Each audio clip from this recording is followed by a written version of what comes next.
Hello Magic Makers, welcome to Storytime with Mombierella. This is a young adult fiction and may be inappropriate for some younger viewers. The Odd Sisters, A Tale of the Three Witches by Serena Valentino. Copyright, Disney Enterprises Incorporated, 2019.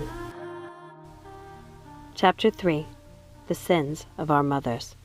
Snow had been reading the book of fairy tales since Circe left for the castle, so she decided to take a break and make some tea. She'd been reading Gothel's story, going over some of the things the Odd Sisters had said that she found intriguing. Things they had said to Gothel about her mother, Mania. There seemed to be more behind their words, which often seemed to be the case with the Odd Sisters. But something about what Lucinda had said to Gothel in her last days resonated in Snow, and she felt there was a mystery to be solved. Her eyes were tired from long hours of reading, and she squinted at the sun coming through the round kitchen window that overlooked the apple tree. She wondered if it was the same apple tree from which her mother had plucked the apple that put her to sleep so many years before. Snow White. In a bit of a panic, Snow spun around looking for the source of the otherworldly voice. Could she have summoned her mother by simply thinking of her? She suddenly felt very afraid of her mother. She felt like a young girl again, afraid and alone. Mother? No, Snow. It's me, Circe. Snow's heart slowed. Snow looked around the room for the origin of Circe's voice, and then she found it. Her cousin's sweet face appeared in the mirror, sitting on the kitchen table. Oh, there you are. Is everything all right? Snow asked, picking it up. Yes, dear. Everything is fine. I'm just checking in to see how you're doing. I'm fine, Circe. Really? What's going on? I can see something is bothering you. So you've not heard from your mother? You looked frightened, Snow. What happened? It's nothing, Circe. Really. What's this about? My mother. Has she done something? No, dear. I thought I heard you mention her. Don't worry about it.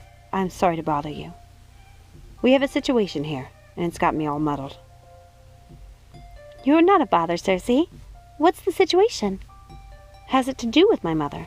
No. Snow could see Circe was keeping something from her. Circe, you know I love you, but you can't keep treating me like a child who needs to be protected. That's how my mother treats me. Now please, tell me what's going on. Circe sighed. We received word that my mother may be soliciting help to break them out of the dreamscape, and I'm worried, that's all. Snow White felt as if she might faint. She put her hand on the table to steady herself and sat down in a chair. How? How will they break out? She could see Circe looked concerned. Oberon didn't say. We're trying to get more information, but Snow, I promise you're safe. We don't even know if that's the plan. They may just be trying to use powerful witches to do their bidding from the dreamscape. We're not sure. Snow White could tell Circe was leaving something out. But who? Who will they use? My mother? Circe's expression changed. I doubt Grimhilda would ever help my mothers. No. The fairies received word they were trying to lure Maleficent back from the other side of the veil, to fight at their side against the fairies. They think they will try to bring her back to the living. Snow White felt the strangest sensation, a sense that what Circe was saying was not only true, but possible.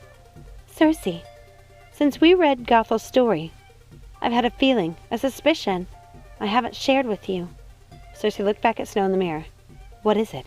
Why haven't you told me yet? Hold on. Let me go get the book of fairy tales. It's something I read in Gothel's story.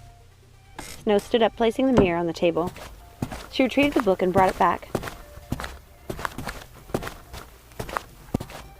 Opening to the page she had been reading earlier. But the page looked different. Snow gasped and held it to the mirror so that Circe could see. Now there was only a single line, which read, This story is still being written. The page I was looking for isn't here, she said, shifting the mirror so she could see Circe's reaction. It's gone, replaced by this one. What do you think it means? Snow could see Circe didn't know, and she didn't want to distract her with all her theories while Circe was dealing with the debacle of her mother's. She suddenly felt foolish for bringing it up, and vowed to handle it on her own. Circe, don't worry. I'll find the pages with the part of the story I was looking for. And when I have the information, I'll share it with you. Now go. I'm sure Nanny and the fairy godmother are in a state. Cersei sighed. Yes. We have to figure out what to do about my mothers. And the last thing Nanny needs is another fight with her adopted daughter, Maleficent. If it's true my mothers are planning to bring her back, I'll never forgive them. This is just all so heartbreaking. Snow White nodded. Go, Cersei. And take care. I'll be fine here. I have a lot of reading to do. Cersei smiled at her cousin. Thank you, sweet Snow. I love you. Snow could see how upset Cersei was. I love you too, Cersei. I'll let you know if I learn anything. But Snow White knew she probably wouldn't tell Cersei. She didn't want to burden her with more wild notations about the odd sisters until she was sure. And besides, she didn't think she would find anything just yet, not until she visited Gothel's old library. She wished she had thought of it when they went to check on Mrs. Tittlebottom before coming back to Morningstar. She supposed she would have to invent a reason to go back there on her own. Thank you so much for listening. I hope you enjoyed this reading. If you haven't had a chance to, please take a second, like, subscribe, ring that notification bell, comment down below, share with a friend, and check out some of the other Villain series chapters and books as well. Join us next time. And remember, let it go and keep moving forward. Have a magical day. Bye.